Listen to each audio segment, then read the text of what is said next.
This is Mace Edwards. He is a Metro West management consultant, and Chris Otto, again the full-time eyeglass maker from Brookline.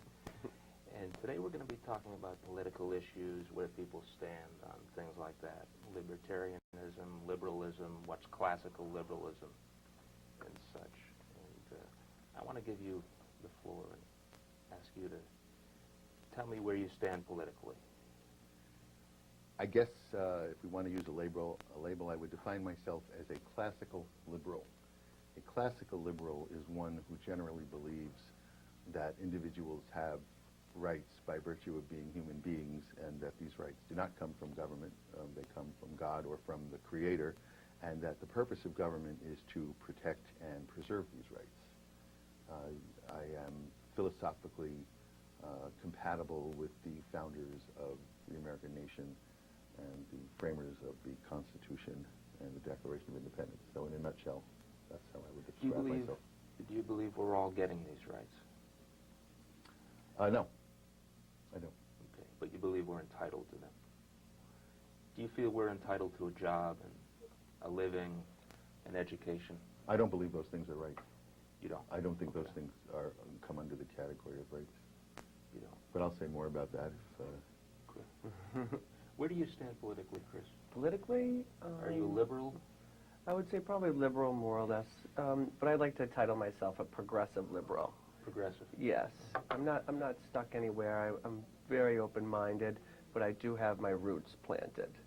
My family is Italian immigrants, came here to this country in the 20s, and Democratic was the direction which we were told to go into. Whether we all went that direction is another thing, but I'd like to label myself as a progressive liberal. So you run a glasses shop in Brookline? Yeah, small family practice. I guess that comes from my bringing up, and it's a successful business. It's not a chain. It's not part of what we consider the corporate world. We're a small family, and we enjoy each other, and we enjoy the community, and that's where I more or less stand. I want to ask you what you think about the UN. And let's expand on that a bit. What do you think the role of the UN is?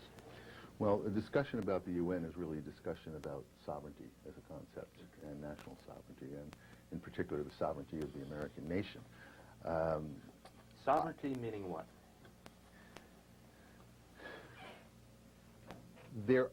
In any society, there has to be an ultimate source of human laws. There has to be somebody beyond which, some level beyond which you cannot go. That is the final arbiter of what the law is.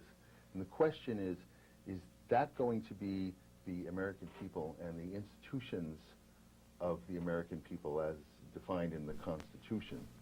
In other words, is the Constitution really the supreme law of the land on American soil? Or is there some higher political authority that would be in a position to override the Constitution and to bring to bear the force of arms in order to accomplish that were it necessary in the eyes of people? In other words, should there be a global government, and should the United States just be an administrative political subdivision of the United Nations? And I would argue that for many, and certainly most of the people in Brookline, but for many Americans, the answer is yes, that they think somehow human rights would be advanced if there were a global government and if the UN served that function. And because I see that as a threat to American sovereignty, I oppose the UN on virtually everything it does. Why is it a threat? Well, Why do you believe it's a threat? you know, we talked earlier about the Universal Declaration of Human Rights, for example. Which says all men are created equal. No, it does not. Okay. I'm learning. The Universal Declaration of Human Rights is a pretty Orwellian document, and if you were to read it, you would probably, and I would too, I would agree with most of the things that they talk about being human rights, because there are things in it that are compatible with the American Bill of Rights. But one of the more disturbing pieces of it for me is this Article 25, which basically states that all people have the right to medical care, to jobs that pay them sufficient wages, to clothing, to shelter, to food. Now, whether you think those are good things or not, we can It makes sense. Okay, well, we can talk about whether those things are good things and whether they're rights. But that's a different question. Do you mean rights in the sense of being entitled to them? Well, or rights? Good question, because there's a difference between an entitlement and a right, and I would argue that what most people think of as rights are really entitlement. But the UN Declaration of Universal Human Rights lays those out as rights. And so now, for example, we don't have nationalized health care. Okay, No. you can argue whether we should or whether we shouldn't, but here's the question when it comes to the UN. The UN Declaration of Human Rights says that everybody is entitled to medical care, and that it's the job of government to provide it would follow from that. So if we now have an American nation that does not provide that medical care, and which the people have largely rejected any time it's come Every up time. politically, Absolutely. should the UN have the authority and the capability to force the American government to offer socialized medicine to everybody? And I would argue that whatever side of the debate on should we or should we not have national health care, that should be a decision of the American people and not of the UN. And that's an example of how the UN is in a position to impose on our sovereignty. What's your thought about that? It's a legitimate argument he has. He's absolutely, I have to say, coming again from a small business aspect, our store, our small eyeglass store, we don't take any insurance, and that's our choice. Right. And we will push away the people who, you know, feel as though they The people who are... You're pushing away the people who can't afford... I wouldn't say can't afford, but people who might want to use their insurance, or people who think that they somehow need to benefit, okay, versus we're a very service-oriented business. We are quality, and we want to be able to separate ourselves from everybody else and saying, no, we're not going to take this insurance. If you want something a little bit better than what's offered out there, well, we're here for you, and we're very successful at doing that. And that has to argue there. But then on the other hand, I think that in terms of if I don't have money or I don't have insurance and there's something wrong with me, I think I should be able to have that medical care. I don't know what we can do to provide that for people, but when it comes to you know, life-threatening, I'll say, life-threatening issues, then maybe, you know, something the government should be there. I don't know, because for my, you know, welfare, for my livelihood, I have to agree with Mason. Well, you know, made a good point. I would like to see everybody have everything they need all the time. Right. Sure. I would like to see everybody be able to retire at 45. I would like to see every child have everything that they possibly need. One of the things you're saying is that... Let me just finish that thought, Okay. though. That's important because I don't want to break it. But the question is, can the government provide these things? And 100 years ago, when the progressive vision was first laid out, it was believed that it could. But what we've seen now is that everywhere it's ever been tried, it fails. Because the real truth, the real dirty secret is that rights can't cost money. If something costs money, it can't be right. And that's why we don't have the rights to medical care. I'm not saying everybody shouldn't have it or it isn't desirable, but when you talk about is it a right, it can't be a right, because if I have a right to something that costs money, then that means I have a right for somebody else to pay for it, and I have a hard time seeing the difference between that and actual slavery. But we can talk about it. I'm sorry, I didn't mean to interrupt. Well, you brought me to another point, and that is about your finances. And you pay tax every year. Yeah. Some of us don't, but... We're not going to get into Yeah. personal income, are we? Right. Well, a little bit. You see the government as using your tax money to support the poorer people in the world. How do you see that? Do you see that the money shouldn't be used for that purpose? I don't believe that a legitimate function of government is Like the people that need to take is public transportation and things. I don't believe that redistribution of the wealth is a legitimate function of government. And I believe that anywhere that there has ever been a government for whom that is a legitimate function, that government has failed. Interestingly, of course, we don't like to use the word socialism, because if you use the word socialism, everybody says, oh, well, you're calling names. But Sweden is a socialist country and has long been held up as an example of how socialism can work. Right. And in 2002, and I forget the name of the acronym, but a Swedish trade organization funded by the Swedish government did a study, and what they found out was that the average Swede has a lower standard of living than the average American black person. Interesting. Because you just cannot take wealth. Human needs are unlimited. There's always going to be more needs. And you just cannot take wealth from people who produce wealth and shovel it down this hole to people who don't and not run out of money. And so you're ultimately going to impoverish anybody, and that's the flaw with that vision. Is that what helps to create a deficit? Well, what creates a deficit? Or is that money we spend on Well, wars, stupid wars? Interesting use of the term we, okay, because when we talk about we have a deficit, we don't have a deficit. The American government has a deficit. You know, people think that we're the government, Right. and the government, and that's theoretically true in a certain. I think when they say we, it's our responsibility. What causes federal deficits is that the federal government spends money that it doesn't have. That's what causes a deficit. What happens as a recourse of that? Do we print up more money, or what happens when we spend money we don't have? Well, ultimately, it depends how far the American people are willing to let that go. Ultimately, what will happen is that the government will either have to print more money, and of course, that brings inflation. And we have seen, and Makes course, my dollar worth less. That's right. And you guys are young guys, so you may not remember the Carter years when inflation was in the double digits.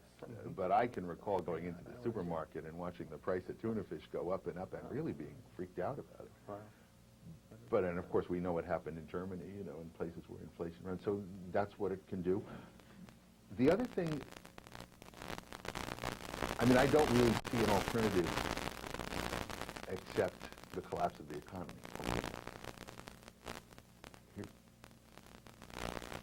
Why is there going to be a collapse of the economy? He's saying eventually in 400 years the American economy is going to collapse and we're going to be left with sitting in caves and But what is the riding alternative? around in tanks. What do you do with all these people who are starving and all these people who are in need and all these people who need us, we, to help them?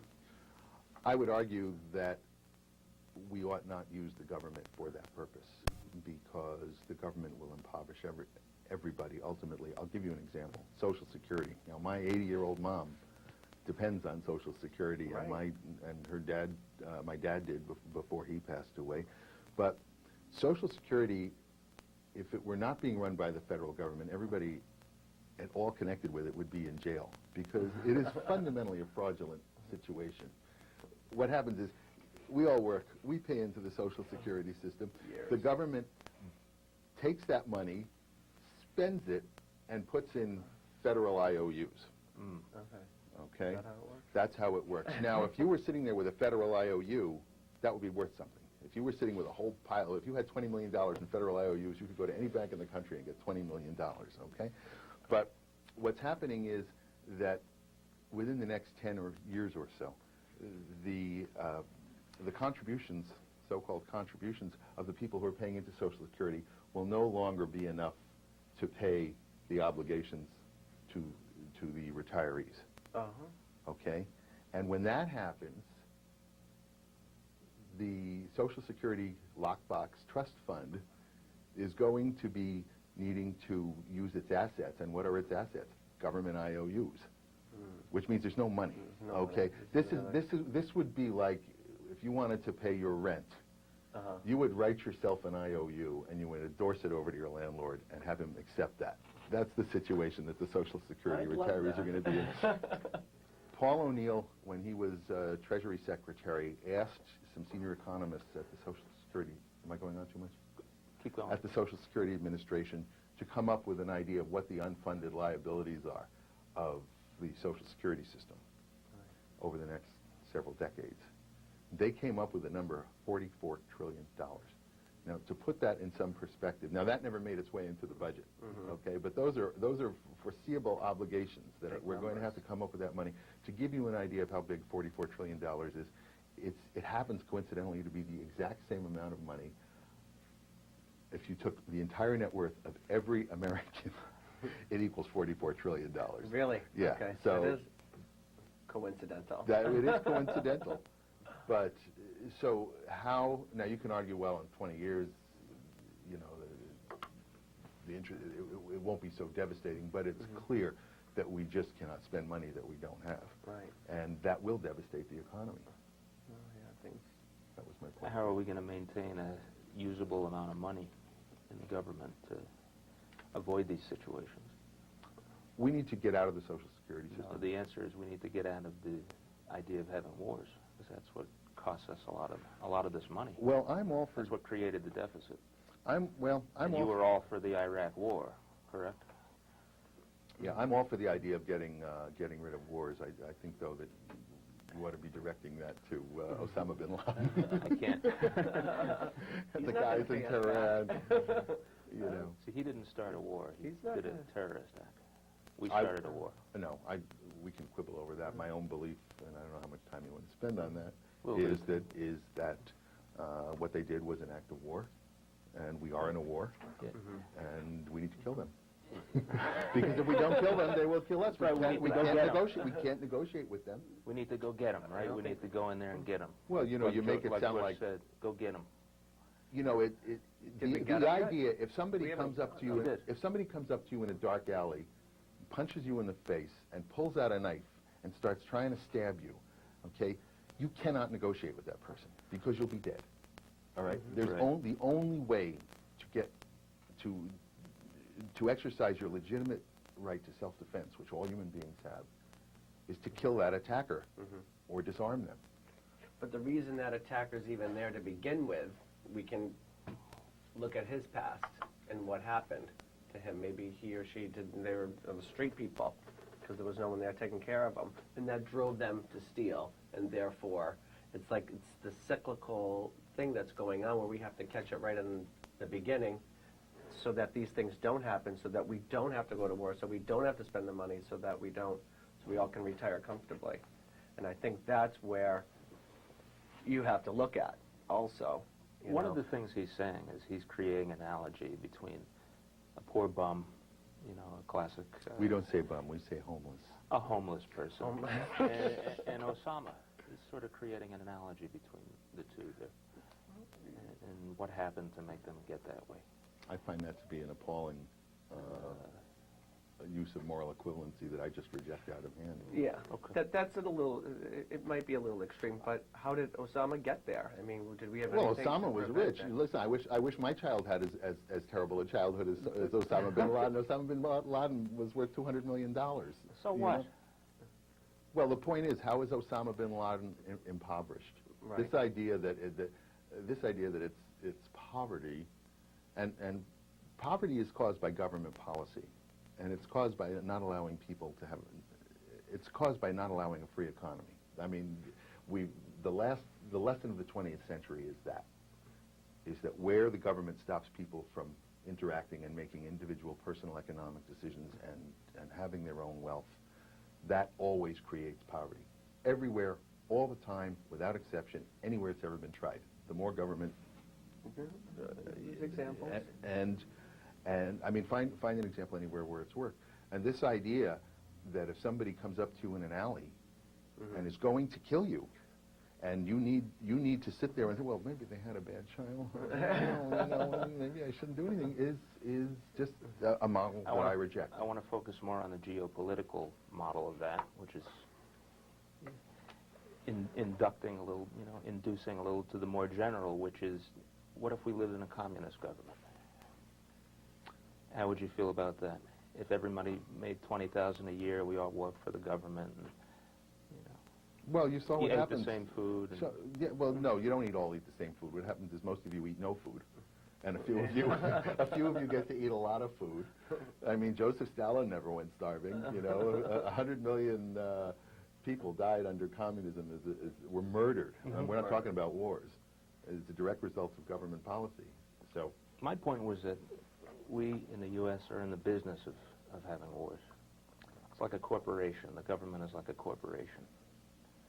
That's what it is. With well, a new you with a new have a thought CEO on with a new CEO every 4 years. Who I don't know. Do you really believe that? I mean, part of me believes that.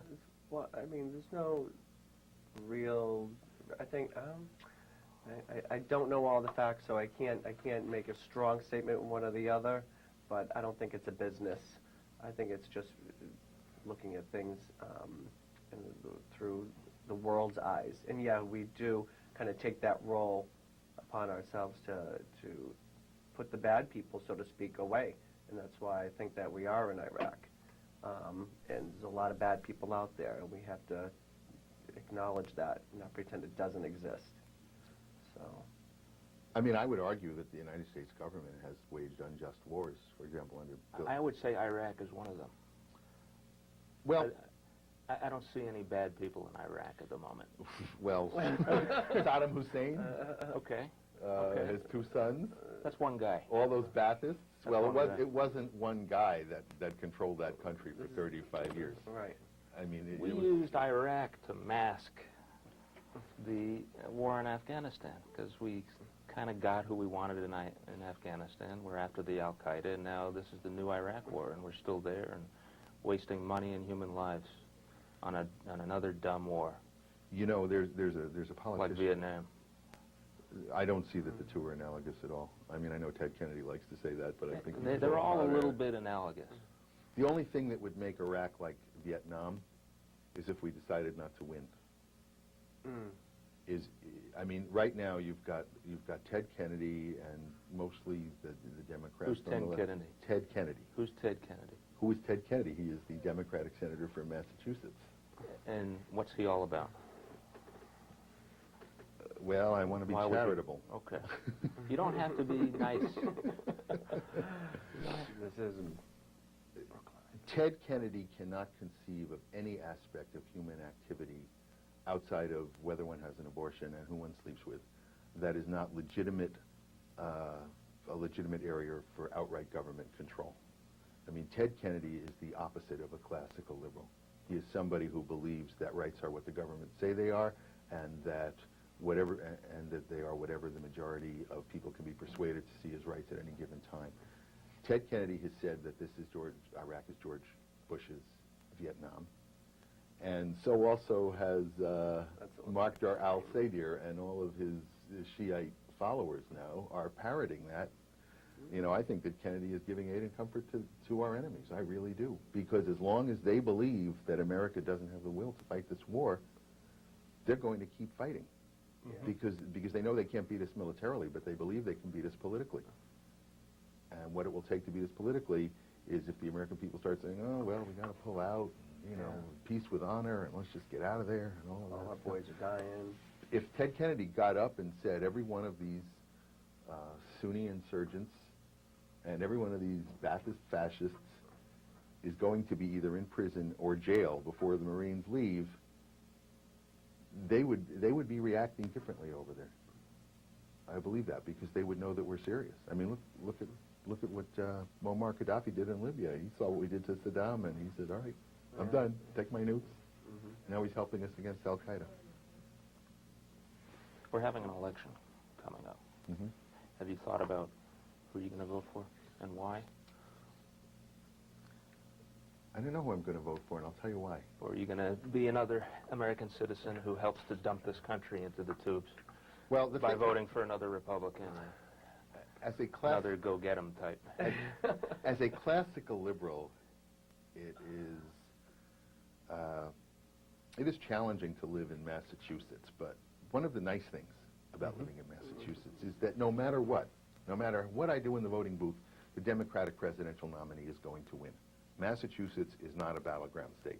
The only way George Bush is going to win in Massachusetts is if there's such an amazing, huge landslide across the country for George Bush, and nobody is forecasting that even then my vote won't make a difference. Yeah, right. So in Massachusetts, you can vote for pretty much anyone you want. If I were in a battleground state like Florida or Ohio, I would definitely be voting for Bush, not because I like Bush. I have a lot of problems with George Bush, but I just think that that John Kerry is not credible, and I believe he would be a major disaster.